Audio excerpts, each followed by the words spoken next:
이것이 우리의 기준이기 때문입니다. 저번 주 한 주간도 또 다음 주 한 주간도 여러분께서 여러분의 삶과 여러분의 한 주간과 여러분의 영적인 상태를 특히 TCK 렘넌트들이 나의 정체성을 확인할 때 중요한 것은 하나님께서 나를 창조하신 목적이 무엇인가. 하나님께서 나를 창조하신 목적, 이거는 위대하게 보이는 여러분 눈에 위대하게 보이거나 여러분의 눈에 뭐 한국이면 높으신 분 뭐 이렇게 또 사람을 또 보는 사람도 있죠. 아니면 뭐 여러분이 학생이거나 어리면 좀 어린 아이이던 말던 어느 나라 사람이던 말던 하나님께서 모든 사람, 모든 나이대의 사람, 그 직분의 귀천 상관없이 하나님께서 그 사람을 창조한 이유는 예배하라고 창조한 겁니다. 목사도 그렇고요, 성도도 그렇고요, 중직자도 그렇고요, 렘넌트도 그래요. 그 본질이 예배자라고 만드신 거예요.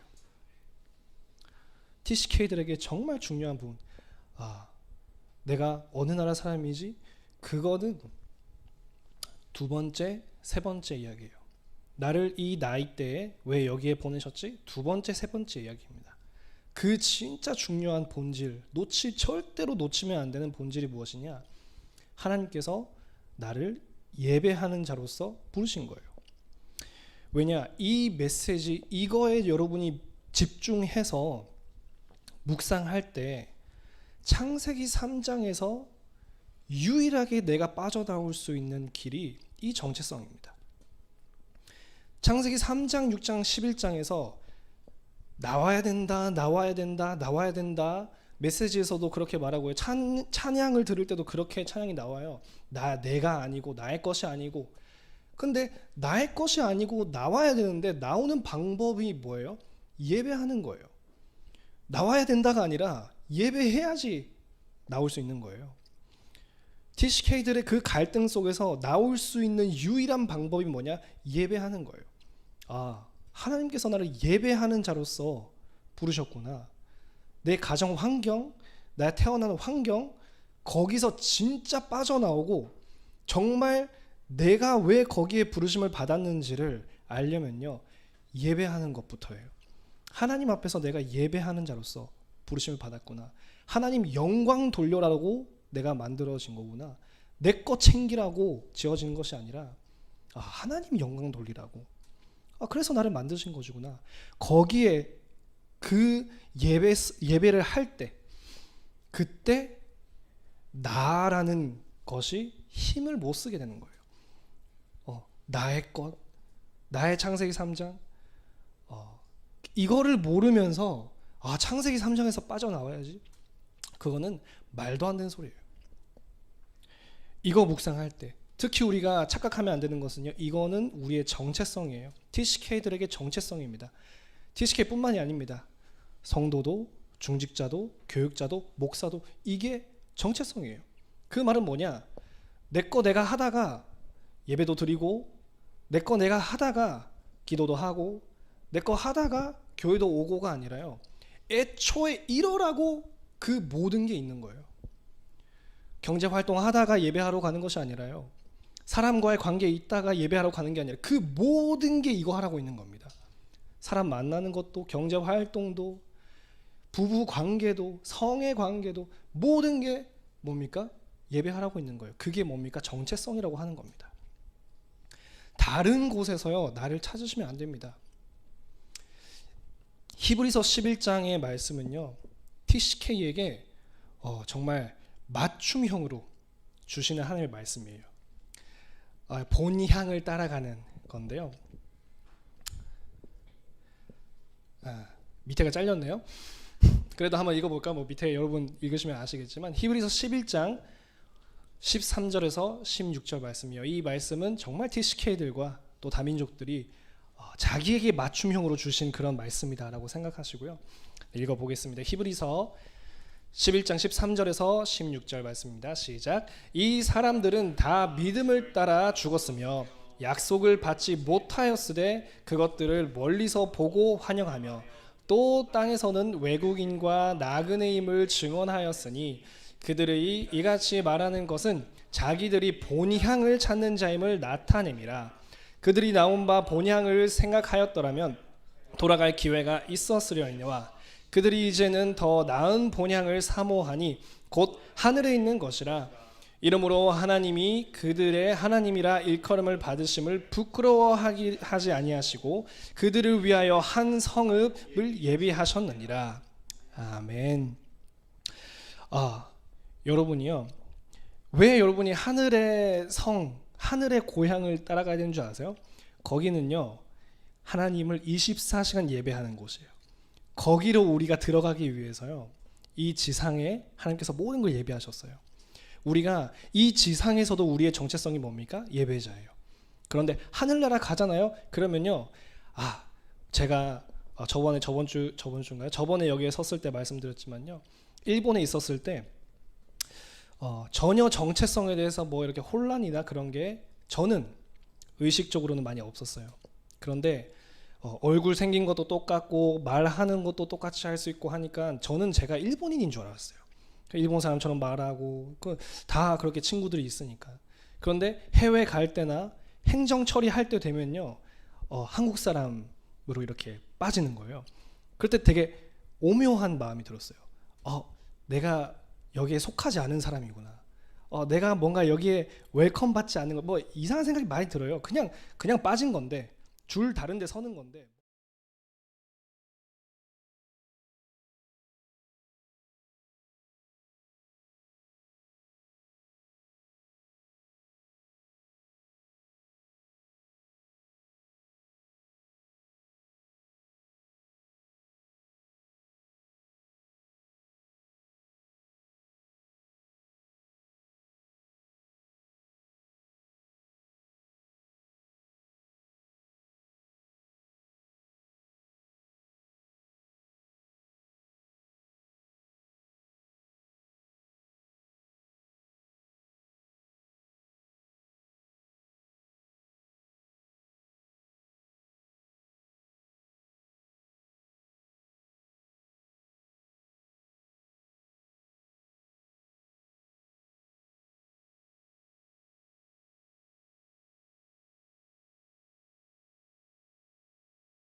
예배자라는 거예요.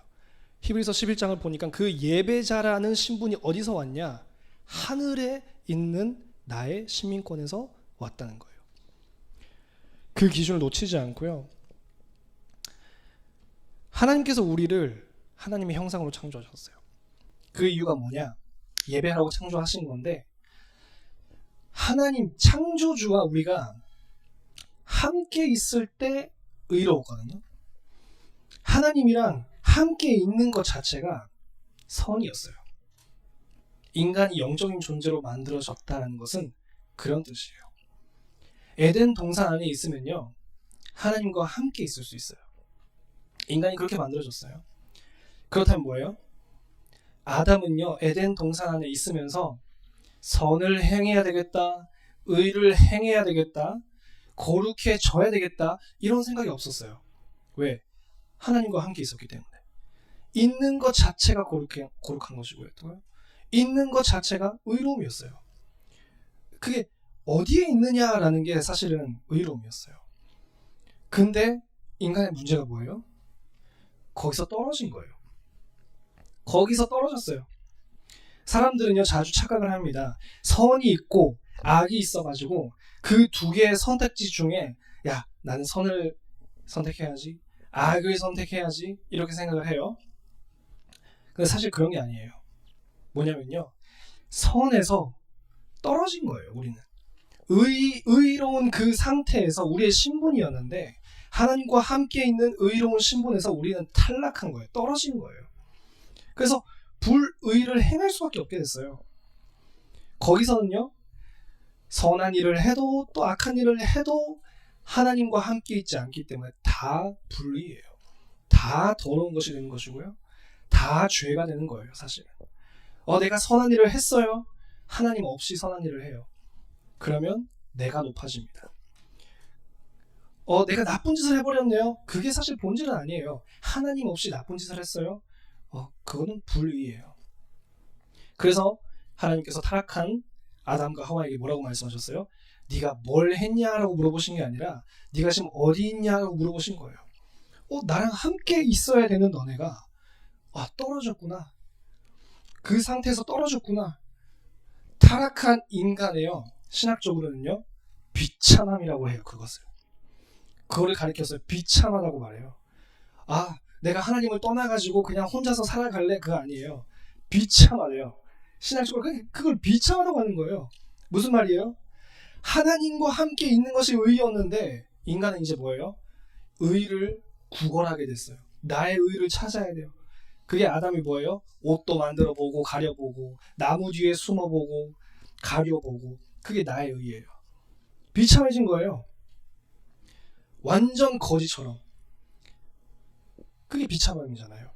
하나님이 보실 때 하나님을 떠난 나의 상태가 뭐다? 나의 의를 찾는 상태가 뭐다?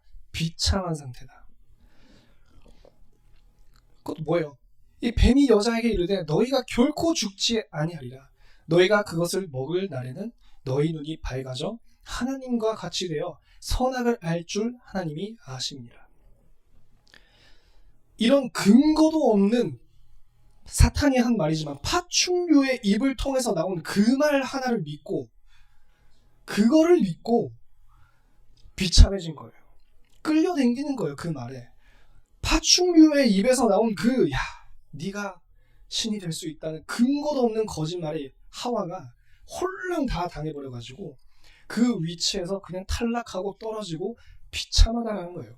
그리고 6,000년이 지나면서도 이 말에 지금도 끌려다니잖아요, 인간이. 그게 뭐예요? 비참하다는 거예요, 하나님께서 보실 때. 내가 TCK냐 아니냐 먼저 떠나서요, 이 비참함 속에 인간이 있다는 거예요. 근본 문제를 보지 않으면요, TCK가 문제가 아니에요, 사실은. 내가 어느 나라에 살아가지고 내가 이 나라에서 웰컴 받지 않는 게 비참한 게 아니라요, 성경이 말하는 건요, 나의 것을 계속 찾아가는 그게 비참하다는 겁니다. 여러분 주변에 사는 그 불신자들이, 어쩌면 신자들조차도 그 비참함 속에 있는 거예요. 더 비참한 건 뭐냐? 지가 비참한 줄도 모르는 거예요. 뭔지도 몰라요. 모르니까 해결을 해야 된다는 생각도 안 들어요. 문제가 있는 걸 모르니까. 그게 성경이 말하는 나의 의. 나의 의는 뭡니까? 다른 말로 하면 비참함이에요. 이것을 인간은 찾아 헤매게 됐습니다.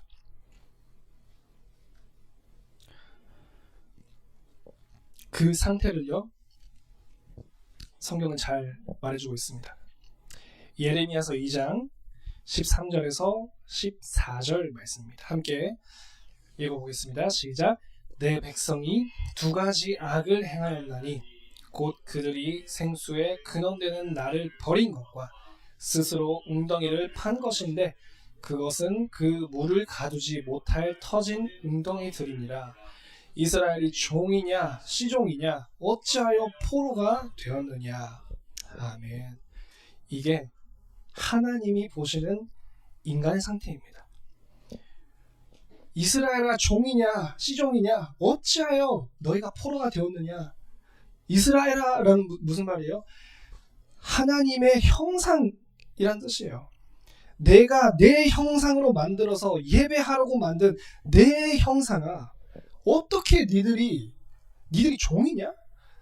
어떻게 너희들이 포로가 될 수가 있냐? 그런데 그게 됐다는 거예요. 왜요? 위에 답이 나와 있어요. 내 백성이, 하나님의 형상인 내 백성이 두 가지 악을 행하였어요. 원죄의 내용입니다. 뭡니까? 곧 그들이 생수죠. 생명수. 생수의 근원되는 나를 버린 것이다. 하나님을 버린 거예요. 죄의 근본은 하나님을 버린 겁니다. 근데 그 버린 하나님이 어떤 분이셨어요? 생수의 근원이셨어요. 그분을 버렸어요. 떠나버렸어요. 뭐예요? 스스로 웅덩이를 판 것인데 그것은 그 물을 가두지 못할 터진 웅덩이들이니라. 뭐 말입니까? 우리 옛날에 뭐 요즘 애들은 그런 흙에서 놀지 않죠. 근데 뭐 공원 가가지고 흙 파가지고 물 붓잖아요. 그래가지고 뭐 웅덩이도 만들고요, 뭐 강도 만들어 보고요, 별별 짓 다 하죠. 거기다 물 부으면요, 엄청 빨리빨리 부으면요, 한 2, 3초 정도 물이요 킵이 돼요. 거기에 물이 있어요. 그런데요, 그 웅덩이는, 그 강은 그 물을 가두지 못하기 때문에요, 물은 빠져나가는 거예요. 그럼 다시 또 메말라 버리는 겁니다. 인간이 아까 말씀드렸죠? 비참한 나의 의를 찾기 시작함으로부터 빠져든 상태가 뭐예요? 스스로 웅덩이를 파기 시작했어요. 이 말은 뭐냐? 하나님으로부터 밖에 받을 수 없는 그 충만함을 하나님 아닌 곳에서 받으려고 하는 거예요. 그게 사람이 될 수도 있습니다. 또 그것이 명예가 될 수도 있습니다. 또 이성이 될 수도 있고요. 행복한 가정이 될 수도 있어요. 하나님을 떠난 모든 곳에서 하는 그 행위가 뭐예요? 나의 의예요. 근데 그 의가 뭐예요? 그 물을 가두지 못할 터진 웅덩이에요. 그걸 모르면서 계속 스스로 웅덩이를 파는 거예요. 이게 인간의 상태입니다. 이게 비참함입니다. 몇 초 있으면 사라지는 그 웅덩이를 보고요, 생명수의 샘이 만들어졌다 라고 하는 거예요. 그러면서 거기서 생명수의 샘이 터져 나올 것처럼 기대하면서 뭔가 헥헥거리면서, 강아지처럼 헥헥거리면서 침 흘리고 거기서 뭔가를 얻어내려고 하는 거예요. 하나님 뭐라고 말씀하시냐? 문제의 근원 그게 아니다. 생수의 근원되는 나를 떠나면 어디서도 그것을 얻을 수는 없다. 얼마나 웅덩이를 파서 모양은 그럴싸하게 만들어 놓고 거기다 물을 빨리 넣어가지고 웅덩이가 된 것처럼 보이긴 할 수 있지만 그거는 다 터져 있기 때문에요, 거기서 우리를 받을 수가 없어요. 세상 사람들은 그 상태에서 살아가는 겁니다. 이게 근본 문제예요. 그렇기 때문에요, 하나님의 말씀이 우리의 모든 것에 사실 기준이 됩니다. 하나님의 말씀이요, 우리를 이렇게 진단하는 겁니다. 내가 그렇게 생각하지 않아도 상관없습니다. 여러분이 하나님의 말씀을 들을 때, 강단에서 주시는 말씀을 들을 때, 특히 성경의 하나님의 말씀을 들을 때 내가 이해하지 못하거나 내가 받아들이지 못하는 거 상관없습니다. 여러분이 하나님의 말씀은 살아서 운동력이 있습니다. 좌우의 날선 검보다도 예리하여서 나의 영혼 골수까지 찔러 쪼개는 만큼의 힘이 있습니다. 그러면 그 말씀 앞에 설 때 우리가 내가 말씀을 찔러 쪼개는 것이 아니라요, 그 말씀이 나를 찔러 쪼개야 돼요. 찔러 쪼갠다는 건 뭔 말이에요? 듣기 싫은 말씀이라는 거예요. 나는 인정하지 못하는 말씀이 있습니다. 우리가 말씀은 다 사실 묵상하면요, 우리가 이해하지 못하고요, 받아들일 수 없는 말씀이 정말 많아요, 인간적으로는. 근데 여러분이 기도하잖아요. 차이는 거기에 있습니다. TCK 여러분들 안에 하나님의 영이 내주하고 계세요. 그분이 그 말씀을 해석해 주실 겁니다. 그건 여러분이 뭐 이상한 해석을 하는 게 아니에요. 말씀 보고 찬양 들으면서 묵상하시잖아요. 그러면 여러분 안에 계시는 성령 하나님께서 말씀 들어오기를 기다리고 계세요. 그분이 그 말씀을 여러분한테 성취해 주시는 거예요. 하나님, 성경 말씀에 이렇게 나와 있습니다. 내가 그것을 이루지 못해도, 내가 그것을 받아들이지 못한다 할지라도 감정적으로 하나님, 이 말씀이 그대로 나한테 성취되게 해주세요. 하나님, 그 말씀이 나를 압도하고 그 말씀이 나를 사로잡고 그 말씀 때문에 내가 바뀌도록 성령께서 내 안에서 역사해 주세요. 그게 말씀을 대하는 태도입니다. 이거는 말씀이 아니고 저거는 말씀이 아니고 그런 것이 아니라요, 하나님, 이 말씀이 나한테 힘으로, 능력으로 역사하게 하여 주시옵소서. 그래서 우리가 기도할 때 뭡니까? 저는 말씀 듣기 전에 목사님께서 강단에서 선포된 말씀이 능력으로 나한테 임하게 해주세요. 그 말씀이 나한테 능력으로 선포될 수 있도록 목사님에게 성령의 충만함과 오력을 더하여 주세요. 목회자를 위한 기도, 메신저를 위한 기도입니다. 왜? 나한테 그렇게 성취되기 때문에. 하나님의 말씀이 우리의 모든 기준이 됩니다. 디모데후서 3장 16절에서 17절에 그 근거가 나옵니다. 제가 읽어드리겠습니다.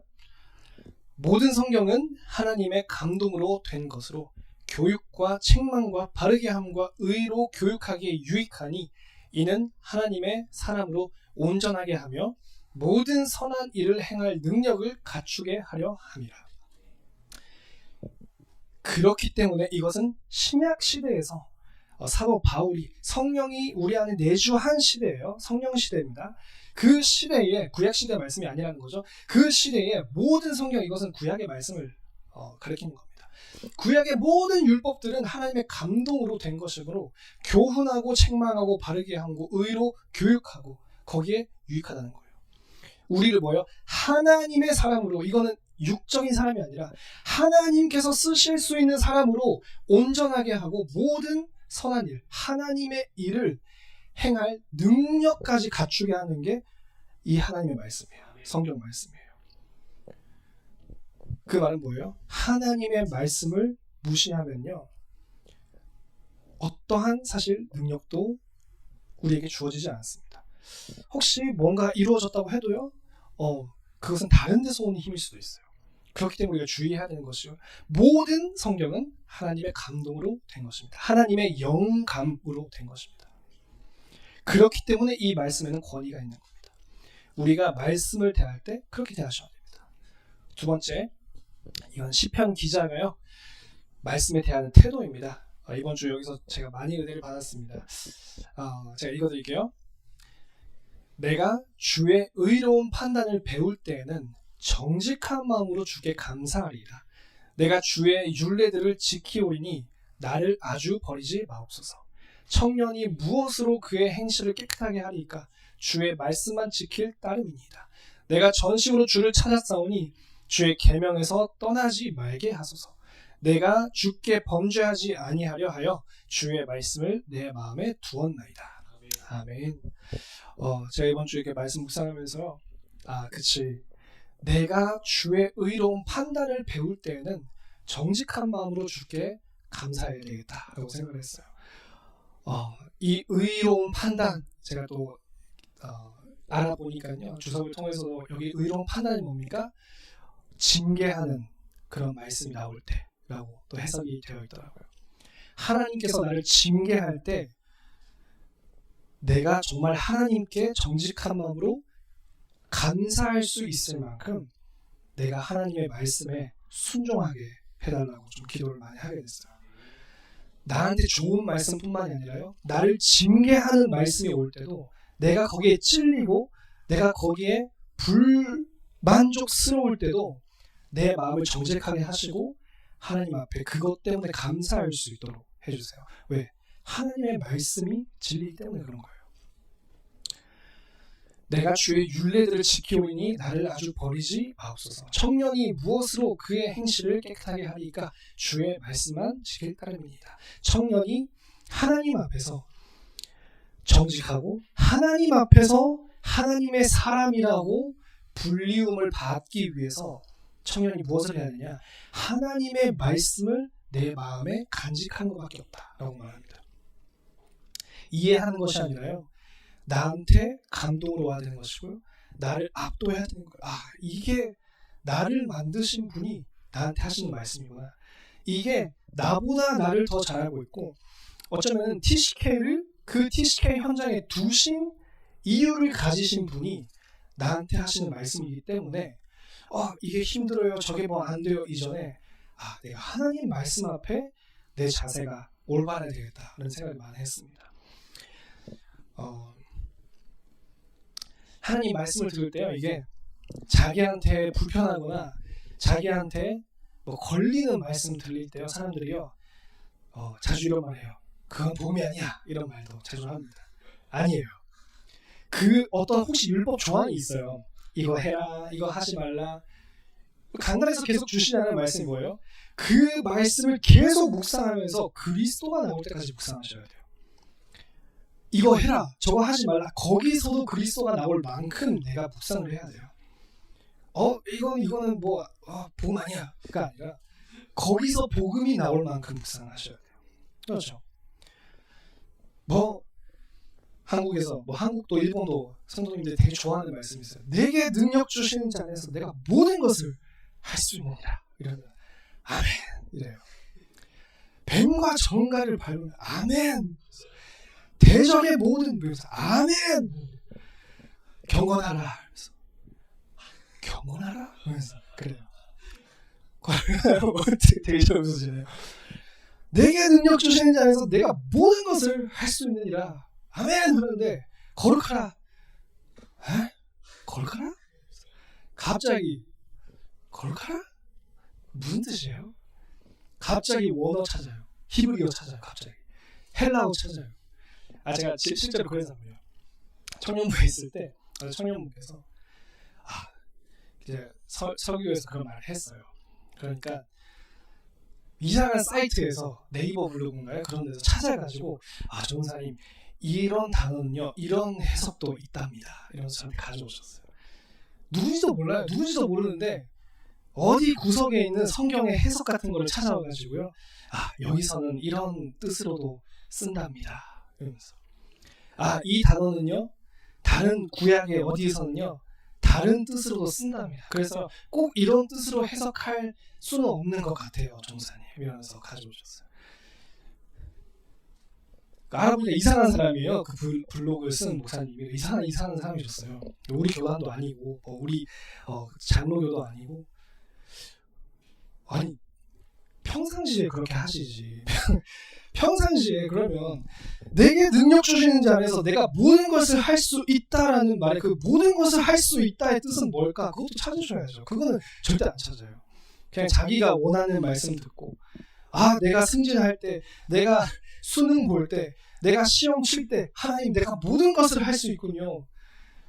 그런 뜻이 아니에요. 바울은 감옥에서 나오지도 못하는 상태에서 그 말을 썼어요. 그렇죠. 나는 감옥에서 나오지 못하는데 하나님의 말씀은 증거된다는 뜻이에요. 모든 것을 할 수 있다. 그 편지가 결국에는 다 쓰였잖아요. 갑자기 자기 라이프 스타일에 안 맞는 거룩함과 경건함 그런 거 나오면 갑자기 헬라어 찾아가요. 헬라어 원어 찾고 히브리어 찾고 왜 찾는지 모르겠어요. 그냥 그대로 받아들이시면 되는데 옛날에 제가 신학교를 들어간다고 하니까요. 제 친구가 그때는 예수를 믿었어요. 지금은 안 믿는데 그때는 예수를 그 친구가 믿었었어요.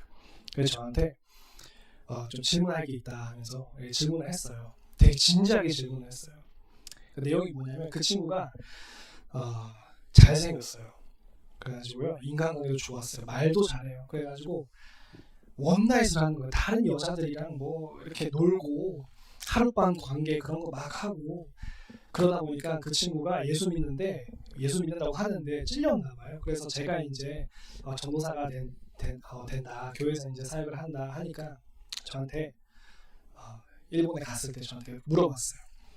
내가 이렇게 원나잇을 하고 성적으로 좀 문란하고 이런 게 성경적으로는 좀 어떠냐 이렇게 물어봤어요. 저한테 어떤 의도인지는 알겠어요. 제가 그 친구를 아니까 되게 친한 친구니까. 그래서 제가 사실 지금까지도 몇 번이나 그런 얘기를 했어요. 그래서 제가 그 친구한테 대답을 하기 전에 이야기를 했어요. 중요한 거는 말씀에 대한 자세다. 그래서 혹시 내가 성경 말씀을 가지고 너한테 답을 주면 그럼 너가 그거를 순종하겠냐라고 물어봤어요. 답을 하기 전에 지금까지도 답을 했으니까 답을 하기 전에 네가 그럼 말씀에 근거해서 이렇다고 하나님의 말씀이 말한다면 네가 순종할래? 먼저? 그거부터 먼저 듣자 하니까 그 친구가 곰곰이 생각하다가 내년에 듣겠대요. 오케이, 내년에 들을게. 아직 내가 좀 준비가 안 됐다. 내년에 들을 게 뭐가 있습니까? 그렇게 말씀에 대해서요, 우리가 순종하는 마음이 우리 안에 사실 있어야 돼요. 그 말씀이 어떤 것이냐? 이 자세를 우리가 가져야 됩니다. 잠언에 이렇게 말합니다. 지혜서죠. 우리의 삶에 정말 지혜를 말하는 잠언에서는요, 여호와의 이름은 견고한 망대라, 의인은 그리로 달려가서 안전함을 얻느니라. 아멘. 이렇게 말하고 있어요. 뭔 말입니까? 우리가 말씀을 대할 때요, 하나님의 말씀에 달려가서 꽁꽁 숨어버려라 라는 뜻입니다. 아이가 위기가 생기면 자기가 대처하려고 하지 않고 엄마 뒤에 바로 숨어버리는 것처럼, 우리를 공격하는 생각과 우리 안에 있는 망대들이 막 공격하거나 사탄이 막 우리를 공격할 때 우리가 처해야 되는 유일한 방법은 뭐냐? 하나님 말씀 뒤에 숨어버리는 거예요. 그 말은 뭐냐? 하나님 말씀을 읽고 그 하나님 말씀에 근거해서 묵상하는 거예요. 왜냐? 우리는 절대로 사실 창세기 3장을 이길 수가 없습니다. 이길 수가 없어요. 얼마나 그 나라는 망대가 강력하냐면요, DCK든지 랩넌트든지 상관없어요. 어린이든지 상관없습니다. 나라는 그거 하나 가지고 6,000년을 공격했어요. 그만하면 말 다 한 거죠. 6,000년 동안 그 나라는 창세기 3장을 이긴 인류가 나오지가 않았어요. 나를 이길 수 있는 이 사람이 나오지가 않았어요. 어떤 영웅도, 어떤 위대한 인물도 그 사탄이 나라는 것을 가지고 공격할 때요, 이긴 사람이 한 명도 없었어요. 6,000년 동안에. 그만하면 이야기 다 한 거죠. 절대 못 이깁니다. 사탄이 우리가 말씀 듣고 강단에서 말씀 듣고 성경 말씀 읽고 기도하고 찬양하고 예수 그리스도로 전신갑주를 입었다 해가지고 이번 주 한 주간은 내가 말씀으로 사탄을 박살을 내겠다 라고 결심하고 세상에 나가고 가정에서 우리 인간관계 속에서 일터에서 하는데요, 사탄이 막 공격해 오죠. 공격해 오는데요, 처음에는 딱 그런 것 같아요. 뭐냐면 딱 이렇게 뭐 성령의 검이든지 일단 말씀 가지고 막 무장을 해서 사탄이 막 공격해 오는 게 보이면 내가 다 박살내야지 이런 생각을 들어요. 예수 그리스도의 이름으로 다 꺾어야 되겠다 이렇게 마음이 딱 들어요. 그런데 마귀가 막 뛰어오면서 한마디를 해요. 뭐냐? 그 전까지는 저도 막 마음에 다짐을 하고 절대로 말씀으로 사탄을 꺾겠다 이렇게 생각을 해요. 근데 사탄이 막 뭐 말인지 뭔지 모르겠지만 말 타고 막 달려오면서요, 저한테 한마디 해요. 야! 너가 소중해! 이러면요, 갑자기 무장을 하고 있는데 좀 일단 이야기는 들어보자 이런 마음이 딱 들어요. 딱 뛰어오면서, 류 목사님 옛날에 말씀하셨잖아요. 여자분들이 바람을 피는 가장 원인이 뭐냐면, 남자가 당신은 그런 데 있을 사람이 아니야 이런 말을 들으면 마음이 간대요. 전 잘 모르겠지만 옛날에 메시지에서 그런 게 있었어요. 당신은 더 사랑받아야 되는 사람이야 이러면 마음이 움직인대요. 사탄이요, 우리한테 막 공격하러 오는데요, 처음에는 막 이길 것 같이 생각하는데, 야, 너가 소중해, 너가 존중받아야 돼, 너가 할 수 있어, 너의 인생은 네가 정할 수 있어, 네가 주인이 될 수 있어, 너가 신이 될 수 있어, 이런 말을 딱 들으면요, 갑자기 무장 해제가 돼가지고요, 이야기를 듣고 싶어져요. 인간이 그래요. 그래서 6,000년 동안 못 이기는 거예요. 그래서 하나님 말씀 뭐라고 해요? 달려가서, 하나님 말씀으로 달려가서 거기에 안전함을 얻어라라고 해요. 렘넌트 여러분들이 다른 거 생각하지 마시고요, 말씀에 내가 근거해야 되는 것이구나, 말씀 묵상 시간에 그냥 도망가시면 됩니다. 그렇기 때문에 요즘에 시대가 너무 좋아요. 저도 이어폰 꽂고요, 말씀 낭독 이런 거 있잖아요, 계속 들으세요. 메시지 계속 들으세요. 그 안에 있을 때 찬양 듣고 그 속에 있을 때 나라는 것에서부터 벗어나게 됩니다. 그런 본질 속에서 오늘의 300%가 있었죠. 세 가지 뜰에. 그런데 오늘은 이해하기 쉽게 이방인의 뜰만 제가 가지고 왔어요. 안디옥 교회에 이방인의 뜰이 있어요. 뭐였을까요? 읽어볼까요? 오늘 읽었지만요. 사도행전 13장 1절입니다. 같이 읽어보겠습니다. 안디옥 교회에 선지자들과 교사들이 있으니 곧 바나바와 니게르라 하는 시몬과 구레네 루기오와 분봉왕 헤롯의 젖동생 마나엘과 및 사울이라. 아멘. 네. 이 내용이요. 되게 중요한 것을 내포하고 있습니다. 안디옥 교회 선지자들, 교사들, 리더급들이죠. 지도자들이 누구였어요? 곧 바나바와 니게르라 하는 시므온과 구레네 사람 루기오와 분봉왕 헤롯의 젖동생 마나엔과 및 사울이라. 이런 사람들이 있었어요. 이것이 어떤 면에서는 율법의 그 할례에 또 유대인들의 그런 선민 의식에 갇혀 있었던 예루살렘 교회와는 많이 다른 점입니다. 자, 사실 뭐 누가 누군지 잘 모르겠는데요. 이게 다 그 5명이에요. 리더들이에요. 일단 비슷한 것 같아서 가져왔어요. 예. 자, 바나바 누굽니까? 그 자기 땅을 다 팔아서요. 교회에 헌금한 그 바나바죠. 근데 이 사람이 누구예요? 위에 적혀 있어요. 레위 지파 출신이었어요. 죄송합니다. 정통파 유대인이었어요. 이 사람은 어떤 면에서는 선민 의식에 찌들어 있어도 되는 그런 사람이었어요. 바나바였어요. 여기서 말하자면 뭐 누굴까요? 이 사람이 바나바입니다. 이 사람이 바나바예요. 예, 잘 모르겠어요. 자, 시몬 이 사람은 누구죠? 니게르라 하는 시몬이라고 나와 있죠. 여기에. 네, 여기. 니게르라 하는 시몬. 니게르라고 하면 이제 니그로라고 해서 아프리카계 이제 흑인을 말하고 있어요. 이 시대 배경을 알아봐도요. 이 시대에도 아프리카계 흑인들은요. 노예가 대다수였어요. 노예 출신의 사람이요. 여기서 지도자가 됐어요. 그 당시에 노예라고 하는 건요. 우리가 생각하는 노예보다 더 나쁜 그런 상황이었어요. 물건이었어요. 죽일 수 있는 법도 있었어요. 뭐 그런 걸 보면 이제 뭐 빌레몬서 같은 데를 보면은 뭐 알 수 있죠. 그 노예를 받아들이는 게 얼마나 그것이 그 시대에는 있을 수 없는 일이었는지. 그런데 그 시므온이라고 하는 사람이 이제 노예 신분 흑인 그분이 교회 지도자로 딱 서 있는 거예요. 여기서 말하면 누구죠? 예, 이분이죠.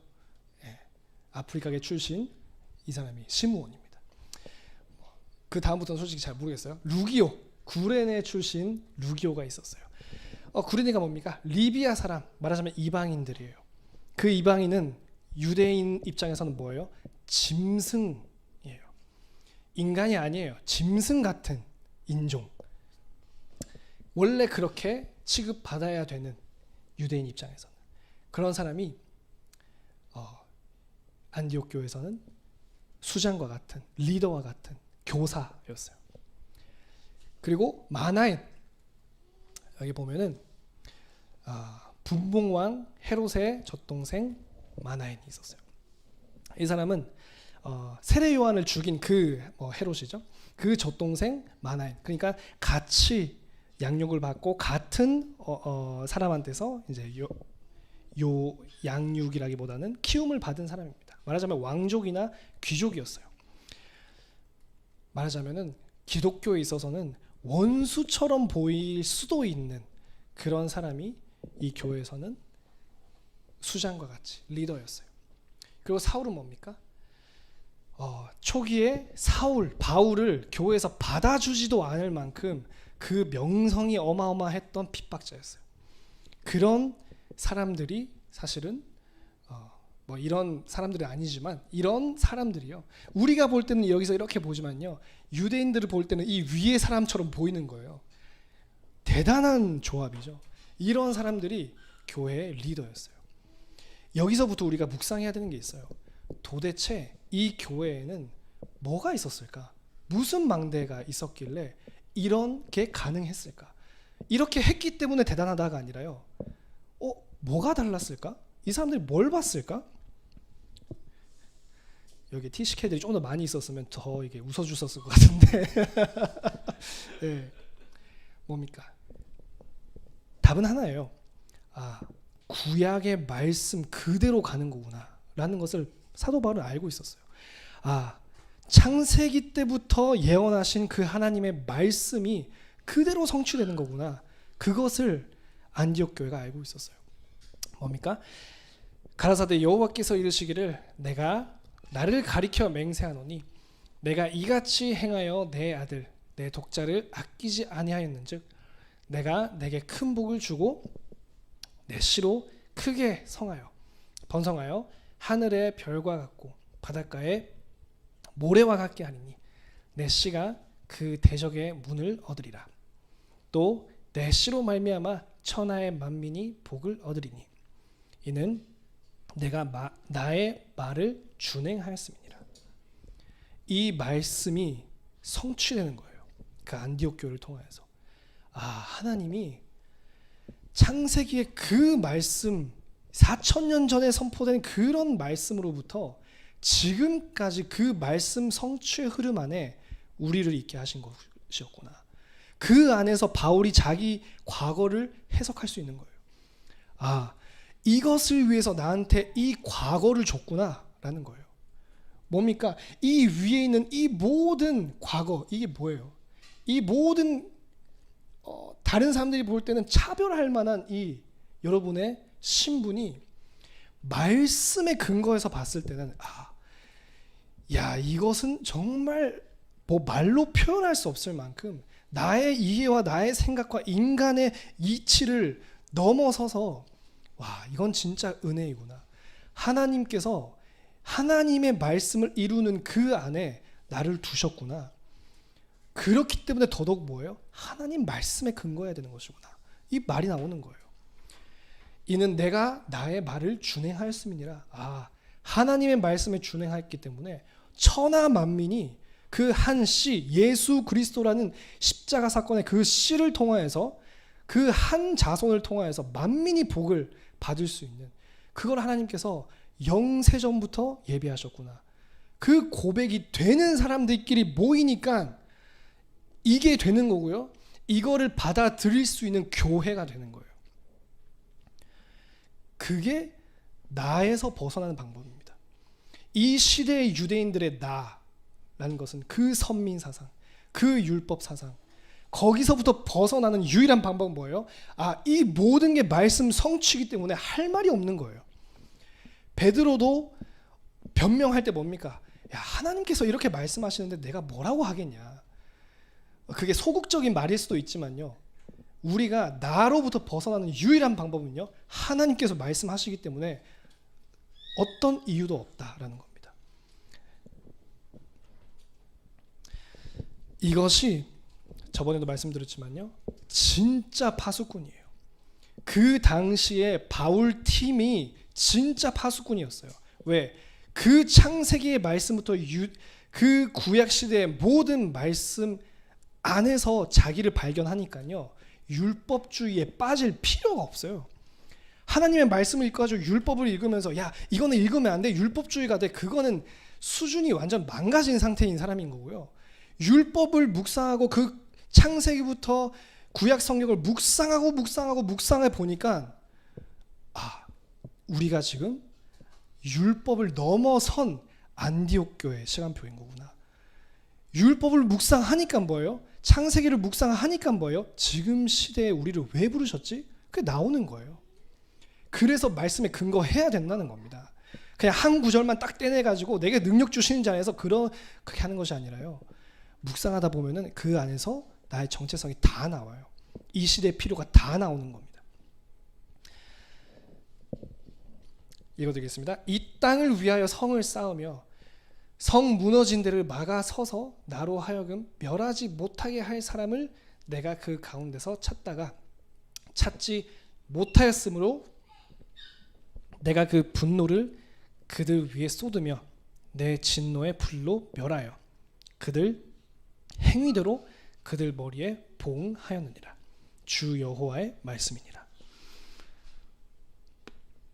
결국에 그 이스라엘 시대 왜 망했습니까? 이 땅을 위하여 성을 쌓으며 성 무너진 데를 막아서는 사람, 나로 하여금 이스라엘을 멸하지 못하게 할 사람을 그 가운데서 찾다가 찾지 못하였다. 그래서 내가 내 분노를 그들 위해 쏟으며 내 진노의 불로 멸하여 그들 행위대로 그들 머리에 보응하였느니라. 주 여호와의 말씀이니라. 하나님께서 찾으시는 한 사람이 뭡니까? 그 성의 무너진 데를 그 시대마다 찾아가는 사람이에요. 그게 바울팀이 한 거예요. 그거 할 거 아니면은 그 나라에 살 필요도 없고요. 그 커뮤니티에 있을 필요가 없습니다. 그 안에서 내가 이거를 찾아야 되는구나. 진짜 파수해야 될 곳이 뭘까? 그걸 발견하는 사람이었어요. 그 결과가 이거예요. 이런 다양성을 존중했다 그런 수준이 아니라요. 말씀의 흐름 안에서 보니까 우리에게 주신 것이 이 사명이구나. 그렇기 때문에 바울이 오직 주의 뜻이 무엇인가 이해하라 라고 말합니다. 왜 그렇게 할 수 있었어요? 나는 죽었기 때문이에요. 사실 이게 항상 못할 때도 있고요. 어려울 때도 있습니다. 우리의 원래 살던 그런 세계관과 내 안에 있는 망대들이 또 강력하기 때문에요. 안 될 때도 있어요. 그런데 다시 우리가 고백하면 좋겠습니다. 같이 갈라디아서 2장 20절 읽어봅시다. 시작. 내가 그리스도와 함께 십자가에 못 박혔나니 그런즉 이제는 내가 사는 것이 아니요 오직 내 안에 그리스도께서 사시는 것이라. 이제 내가 육체 가운데 사는 것은 나를 사랑하사 나를 위하여 자기 자신을 버리신 하나님의 아들을 믿는 믿음 안에서 사는 것이라. 아멘. 무슨 말이죠? 내 안에서 그리스도께서 사실 때만 나로부터 벗어나고 내가 죽을 수 있어요. 성경은 이미 말했거든요. 죄와 허물로 죽었다라고 하면 이미 그거는 계산이 끝난 겁니다. 이미 죽은 겁니다. 거기서 희망을 찾을 필요가 없는 거예요. 그렇다면 뭡니까? 그리스도와 함께 십자가에 못 박혀는 이게 도대체 무슨 말씀이길래 바울을 이렇게 바꾼 거예요? 이게 도대체 얼마나 강력한 것이길래 초대교회를 바꾸고 바울팀을 바꾸고 그 시대에 말씀 안에서 파수해야 할 부분을 기도하게 만들었을까요? 사실 이 부분이 가장 중요합니다. 예수 그리스도께서 왕 선지자 제사장의 그 일을 이루셨다는 것이 무슨 뜻일까요? 나한테 어떤 의미가 있을까요?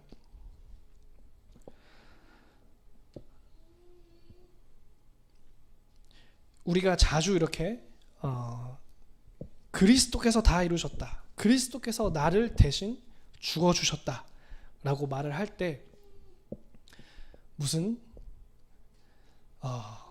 내가 차에 치일 것 같았는데 예수님이 대신 치워주셨다 이런 느낌으로 자주 이해를 해요.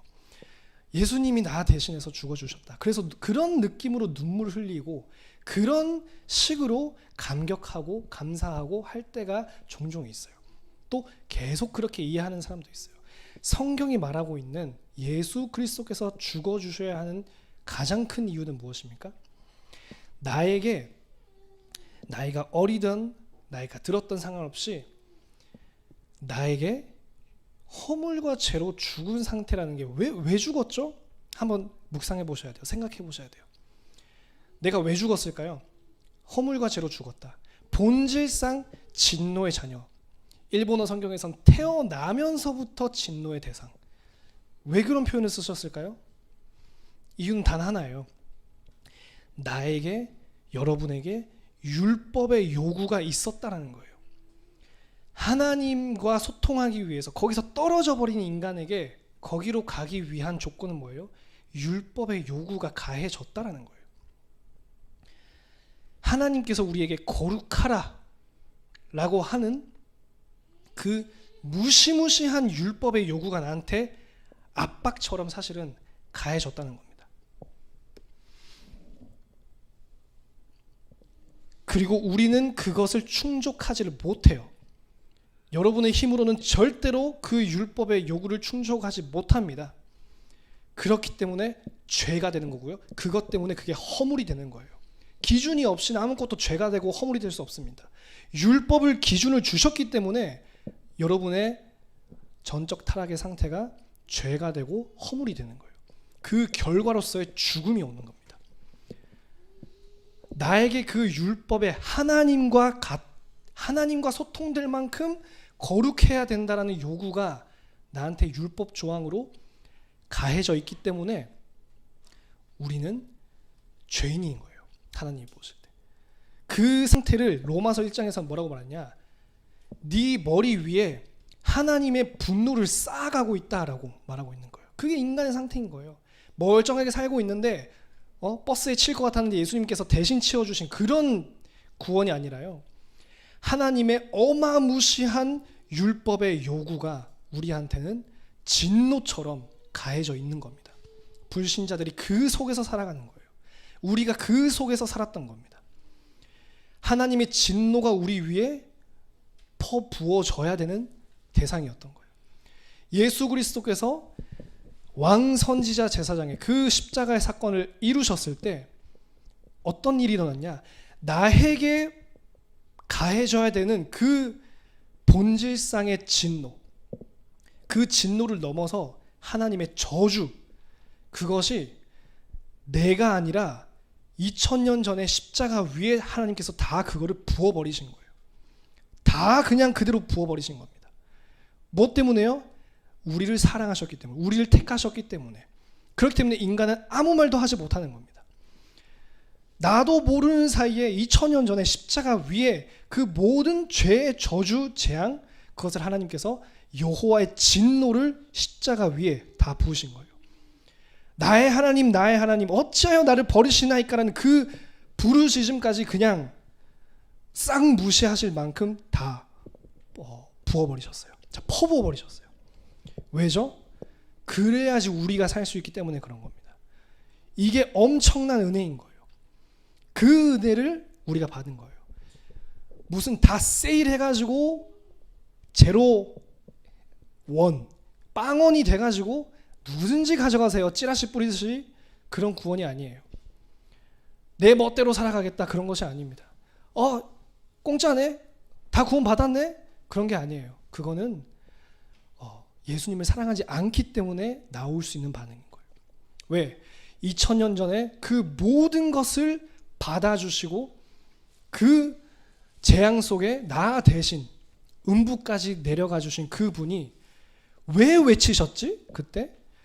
뭐가 그렇게 힘들어서 나의 아버지, 나의 아버지, 나의 하나님, 나의 하나님, 어찌가 나를 버리셨나이까? 그것도 그 하나님의 엘리 엘리 라마 사막다니 그 말을 보면요, 하나님과의 개인적인 관계가 끊어지기 때문에 인격적인 여호와라고 부르지도 못해요. 그렇죠? 창조주라고 부르시는 거예요. 인격적인 관계가 끊어지기 때문에. 그게 얼마나 비참한지를 알고 계시기 때문에 겟세마네에서 어떻게 기도하셨어요? 땀이 피가 될 만큼 기도하셨어요. 하나님 아버지, 이 분노의 잔을 나에게서 걷어가 주세요. 그래도 하나님의 뜻이 나를 통해서 우리를, 인간을, 하나님의 자녀를 구원하시는 것이 하나님의 뜻이라면 하나님 뜻대로 해주세요. 그 땀이 피가 될 만큼 기도하신 이유가 뭐죠? 십자가 위에서 죽으신 이유가 뭡니까? 죄 때문에 죽으신 거예요. 나 대신해서 트럭에 치려고 죽으신 그 죽으심이 아니에요. 내가 받아야 되는 그 모든 하나님의 수준에 이르지 못하는 죄의 저주, 재앙을 다 받아주신 그 사건이 십자가였던 거예요. 그렇기 때문에 그 분을 여러분이 사랑한다면 때때로 여러분이 넘어질지라도, 말씀에 충족하지 못할지라도 하나님의 말씀 앞에 여러분이 두려움을 가지고 서게 돼요. 왜? 그 죄 때문에 그분이 죽으셨기 때문에. 우리가 사람을 볼 때도요, 진짜 사랑해야지 그 사람에 대한 모든 의무를 다 이루는 겁니다. 하나님께서 우리한테 정말 대단한 방법을 주셨어요. 뭐예요? 다 지키러가 아니에요. 사랑하면 그 안에 지킴이 들어가게 하겠다라는 거예요. 너가 예수님을 진짜 사랑해? 내가 보낸 나의 독생자 정말 사랑해? 그러면 네 마음 안에서 율법에 대한 자세가 달라지게 될 거예요. 성령께서 역사하셔가지고 말씀에 대하는 나의 영적인 상태가 달라지게 될 거야. 그때 사랑이 율법을 다 이루게 될 거야. 그 방법을 주신 거예요. 그것을 묵상한 팀들이 안디옥 교회를 세운 것이고요. 그 말씀에 대해서 어중간하게 하지 않고 구약의 그 모든 말씀 속에서 자기 자신의 있는 위치를 발견한 사람들이 그 결단을 할 수 있었던 거예요. 그게 안디옥 교회가 갖춘 이방인의 뜰입니다. 그 뜰의 본질이에요. 내가 죽고 내 안에 그 그리스도께서 사시기 때문에, 그렇죠? 하나님께서 우리를 위해서 뭘 하시고자 하시는 것인가, 그걸 묵상할 수 있게 된 겁니다. 네, 마지막으로 같이 읽어볼까요? 시작. 그러므로 어리석은 자가 되지 말고 오직 주의 뜻이 무엇인가 이해하라. 술 취하지 말라. 이는 방탕한 것이니 오직 성령으로 충만을 받으라. 시와 찬송과 신령한 노래들로 서로 화답하여 너희의 마음으로 주께 노래하며 찬송하며 범사의 우리 주 예수 그리스도의 이름으로 항상 아버지 하나님께 감사하며 그리스도를 경외함으로 피차 복종하라. 이게 오늘의 본질입니다. 이 상태였던 사람들이 안디옥 교회의 뜰을 맡는 거예요.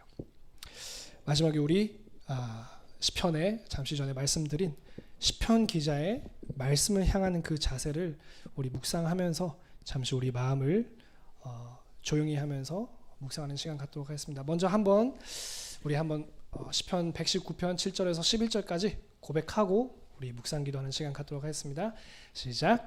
내가 주의 의로운 판단을 배울 때에는 정직한 마음으로 주께 감사하리이다. 내가 주의 율례들을 지키오리니 나를 아주 버리지 마옵소서. 청년이 무엇으로 그의 행실을 깨끗게 하리이까? 주의 말씀만 지킬 따름이니이다. 내가 전심으로 주를 찾았사오니 주의 계명에서 떠나지 말게 하소서. 내가 주께 범죄하지 아니하려 하여 주의 말씀을 내 마음에 두었나이다. 아멘. 잠시 기도하겠습니다.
합심으로 같이 기도하는 시간 좀 갖도록 하겠습니다.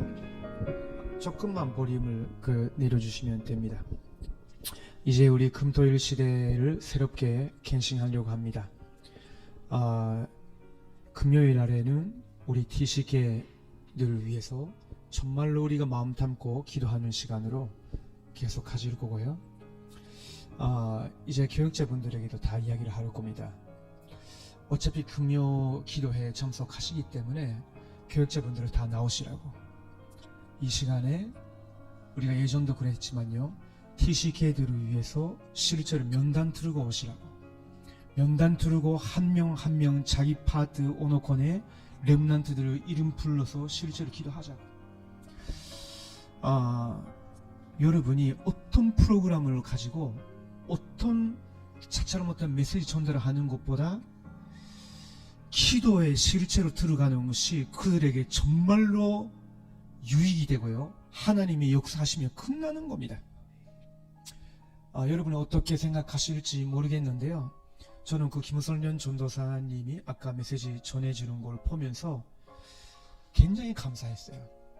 왜 그러냐면요, 일본의 선교사님 목회자의 자녀입니다.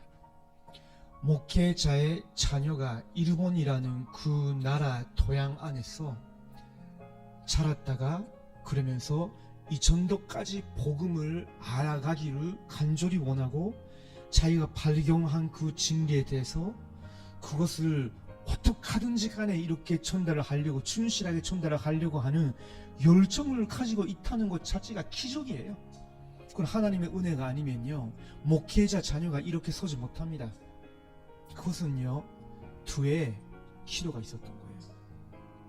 여러분의 모든 언어콘 파트에 이미 훈련 받으러 와 있는 그 TC계들, 그 레문난트들 이제 면담 가지고 모든 교역자, 모든 중요한 임원분들이 나와서 금요일 날 밤에는 기도하셔야 됩니다.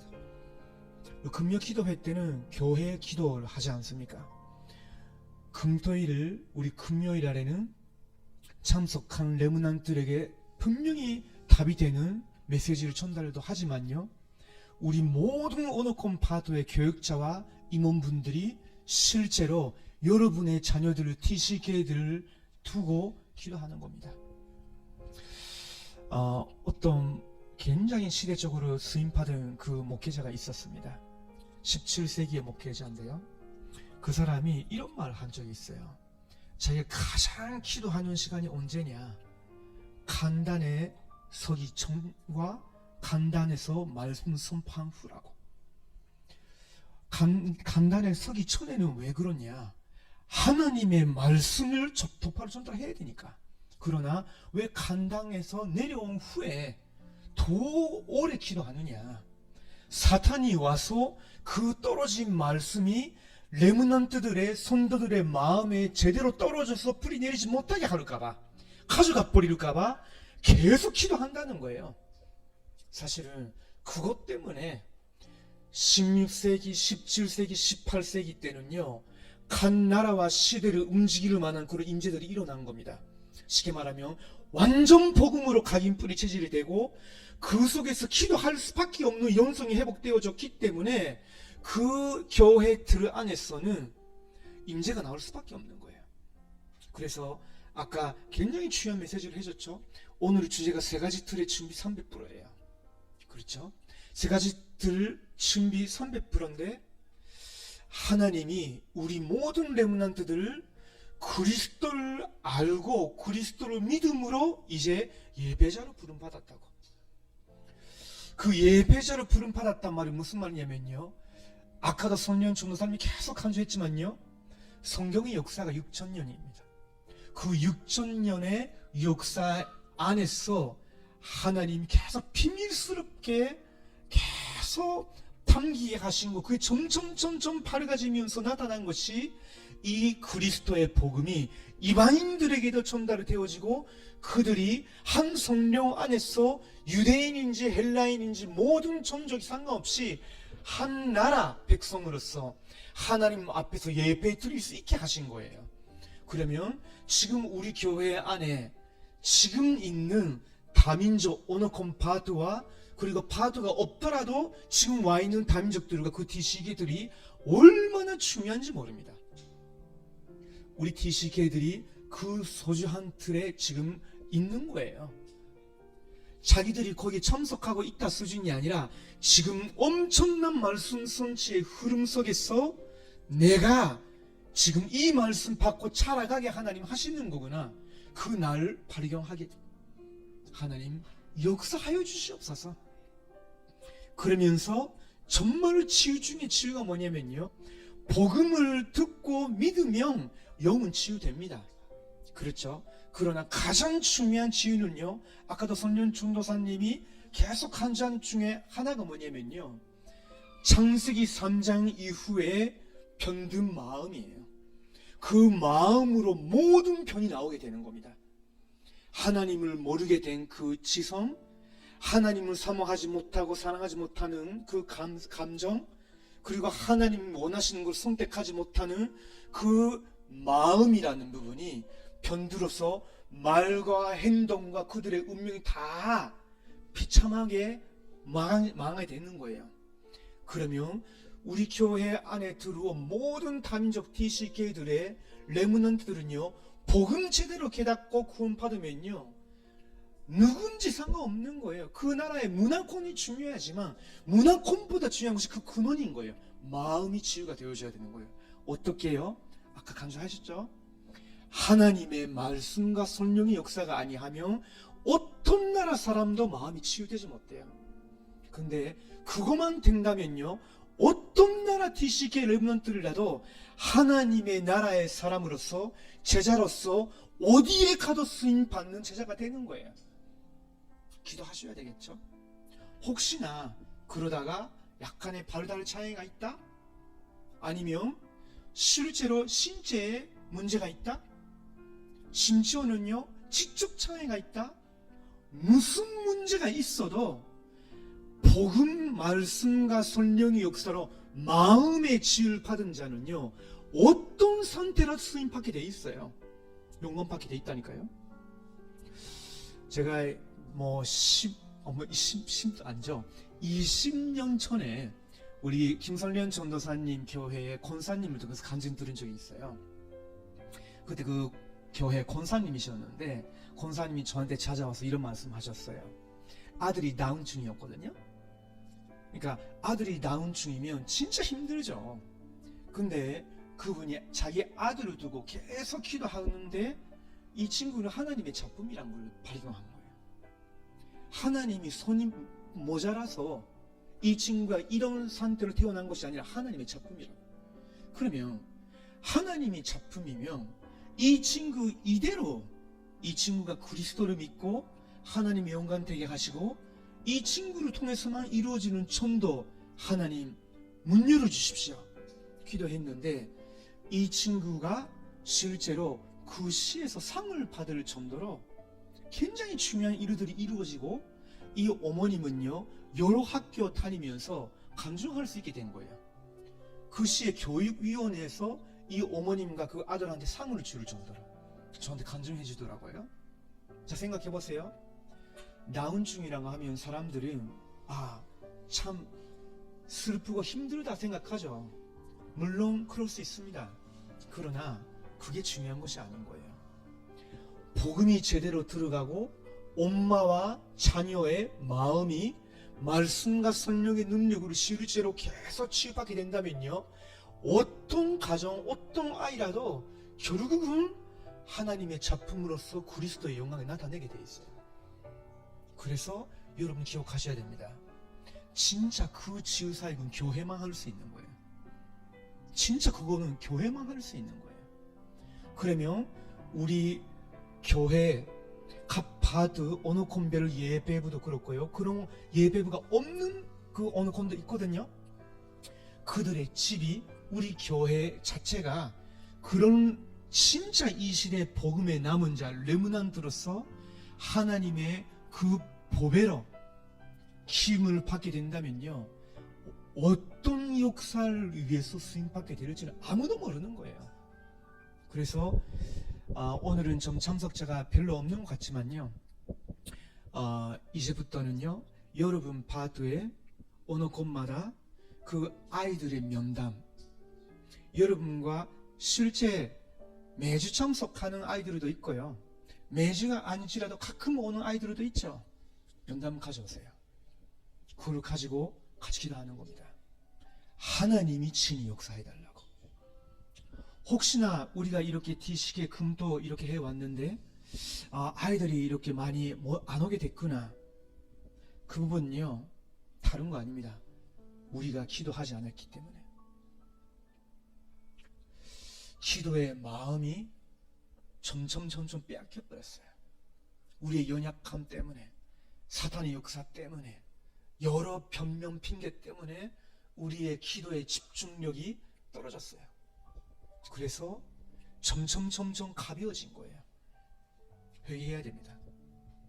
그래서 지금 저희들이 함께 좀 기도하도록 하겠습니다. 우리 모든 오너권의 사역자들과 그 TC교회들, 하나님께서 이 세계복음화를 위해서 세우신 교회로 부르셨기 때문에 정말로 거기에 합당한 후대로 렘넌트로 키워주시옵소서. 영어부에는 우리 이제 김데이비 목사님 세워지게 됩니다. 그리고 장타윗 준모, 이승희 전도사님 중심으로 해서 우리 어린이 그리고 청소년 TC교회들이 계속 양육을 받고 있어요. 기도 부탁드리고요. 그리고 우리 중화권에는 지금 박근철 준모, 그리고 올해까지는 우리 남치우 전도사님 계시죠. 사실은 우리 중화권에 소속되어 있는 아이들이 굉장히 많습니다. 근데 추일 학교에 실제 참석하고 있는 아이들은 5, 6명 정도밖에 안 돼요. 기도해야 되겠죠. 그렇죠? 그리고 우리 스페인어권, 지금 우리 세르히오 목사님 가정의 아이들 뿐만 아니라 연결되어 있는 스페인어권의 성도님들과 그 자녀들도 이제 점점 예배 드리러 와요. 특별히 지금 우리 세르히오 목사님하고 우리 사무엘이 지금 스페인으로 선교 여행으로 가고 있어요. 저한테 프로예요.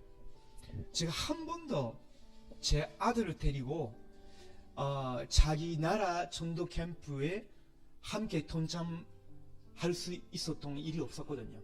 한 번도. 그거는 진짜 특혜를 받은 거죠, 세리오 목사님이. 그래서 정말로 사무엘이 드려야 되는 것을 정말로 믿음의 키로 듣고, 보는 모든 것을 정말로 영적인 눈으로 보고, 하나님이 정말로 차세대 스페인어권 살리는 그런 사역자로서 하나님께서 거듭나게 해주세요.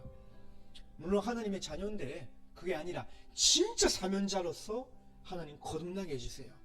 기도해 주셔야 됩니다. 그 사도행전 13장 1절 4절의 응답이에요. 자, 러시아권에는 이미 이리나 목사님이 세워졌어요. 이리나 목사님이 사실은 주일날에 우리 교회에 와서 사역하기도 어려웠어요. 그럼에도 불구하고 러시아권 예배부에는 매주 5, 6명 아이들이 와요. 스스로 와요. 근데 그 부모님들 중에서는 믿음이 별로 없는 분들도 계셔요. 그래서 항상 거기에 연적 그 마찰이 생기거든요. 기도해 줘야 됩니다. 기도해 줘야 됩니다. 그리고 우리 북한 선교부 이한나 목사님, 우리 김소유 자매가 있는데요. 거기에도 지금 4명 우리 TCK 레무넌트들 매주 참석하고 있어요. 기도 부탁드리고요. 그거 말고도요. 인도의 TCK들, 베트남 TCK들, 아프리카권 TCK들, 우리 교회 안에는요. 약 한 90명 가까이 되는 그런 TCK들 있어요, 사실. 우리 교회 안에 우르타리에 이미 와 있는 TCK들과 거기에 교역자들과 교사분들 하나님 직접 역사하여 주시옵소서. 정말로 3가지 틀을 준비 300%한 안티옥 교회 5인 1조와 같은 팀이 되고 우리 레므넌트들 중에서는 거기서 파손되고 간 나라를 살리는 그런 TCK들을 하나님 세워주시옵소서. 우리 통성으로 같이 기도하고 우리 주기도문으로 마무리하도록 하겠습니다. 기도합시다. 주님 감사하시마스. 主が今この時間にも私たちにもう一度金曜 TCK のこの夜の時間、主が回復させてください。何よりも主よ、この時間が本当に神様の御前に私たちのこの教会にすでに来ている TCK たちを覚えて心を注いで主よ、祈ることができる、そのような主よ、教師たち、教育者たち、従士たちの集まりとなるように導いてください。どうぞ主よ、そのような祈りの心を失わせてしまっているその全ての私たちの肉の弱さ、また主よ、サタンの主よ、1年間主よ、ありとあらゆる方法を持って働き続け、そうしながら私たちが祈ることができないように妨げてきたその全ての闇の勢力が主イエスキリストの皆によって今この時間完全に縛り上げられるようにしてくださり、主よ、全ての教育者たちと全ての教師たちと全ての従士たちと全ての両親たちが自分たちの主よ、その言語権、また自分たちの子供たちを覚えて主よ、祈りに専念することができる、そのような主よ、祈りのチーム5人1組のそのアンテ教会のようなそのようなチームが作られるようにしてください。主よ、インマネルソウル教会にそのような主よ、TCK たちを送ってくださいましたので、この TCK たちを通しながら英語圏を生かしていくそのようなレルマンたちが送られるようにしてください。主よ、この働きを祝福してくださり、その主よ、本当にこの英語圏の働きに大きな未来があるということを私に覚えさせてください。中華圏の主よ、働きを覚えてください。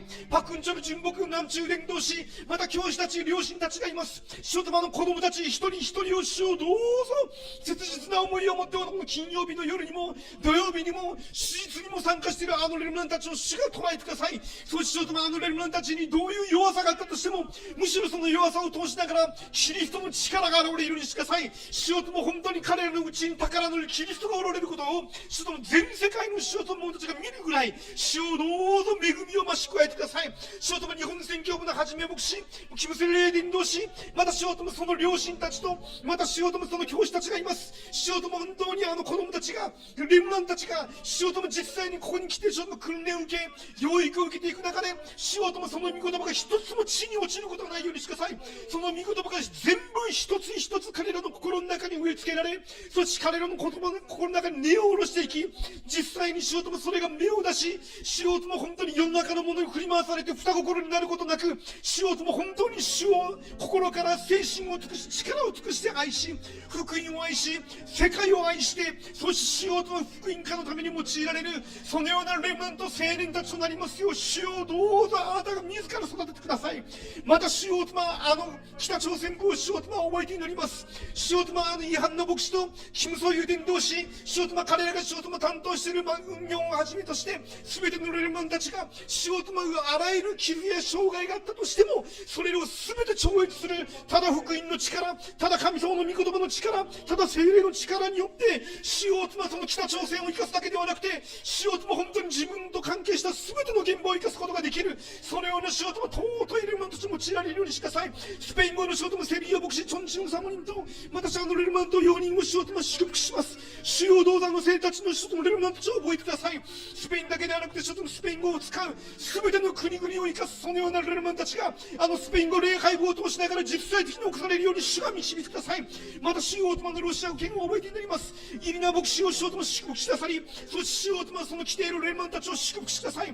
レルマンたちが主よ、とも本当に今まで聞いた主よ、とも彼らが受けた御言葉が彼らのうちにどうぞ根を下ろすようにしてください。世の中に奪い取られることがないように、サタンに奪い取られることがないように、主よ、とも彼らが本当に主を愛し、福音を愛し、教会を正しく知り、教会を愛し、そして主よ、とも自分たちに与えられた主よ、ともタラントを持って主よ、とも本当にロシア語圏を生かすことができるようにしてください。またインド、パキスタン、ベトナム、あらゆる国のレルマンたちがいます。主が彼らをお持ちになってください。주 예수 그리스도 이름으로 기도드리겠습니다. 아멘. 우리 주기도문으로 함께 신앙 고백하고 마치도록 하겠습니다. 하늘에 계신 우리 아버지요, 이름이 거룩히 여김을 받으시오며 나라에 임하시며 뜻이 하늘에서 이룬 것 같이 땅에서도 이루어지이다. 어느 날 우리에게 일용할 양식을 주옵시고 우리가 우리에게 죄 지은 자를 사하여 준 것 같이 우리 죄를 사하여 주옵시고 우리를 시험에 들게 하지 마옵시고 다만 악에서 구하옵소서. 대개의 나라와 권세와 영광이 아버지께 영원히 있사옵나이다. 아멘.